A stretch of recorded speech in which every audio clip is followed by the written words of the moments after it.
बनवायची mix veg biryani. त्यासाठी सुरुवातीला मसाला बनवायचा. मिक्सरच्या भांड्यामध्ये कांदा, टोमॅटो, आलं, लसूण, पुदिना, कोथिंबीर, त्याचबरोबर मसाल्यांमध्ये बिर्याणी मसाला, लाल तिखट, हळद, मीठ आणि एक लिंबाचा रस घालायचा. या सर्वांची पेस्ट बनवायची.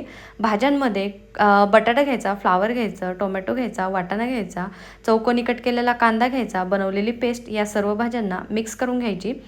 अर्धा तासांसाठी हे सर्व मॅरिनेट करण्यासाठी ठेवायचं. अर्धा तासांनंतर 3 चमचे तूप गरम करायचं आणि जे काही मॅरिनेट करण्यासाठी ठेवलेल्या भाज्या आहेत त्या परतून घ्यायच्या. तळलेला कांदा घालायचा, थोडंसं पाणी घालायचं, या भाज्या शिजवून घ्यायच्या. भाज्या शिजल्यानंतर यावरती शिजवलेला भात घालायचा, तळलेला कांदा अशा पद्धतीने डेकोरेट करायचा.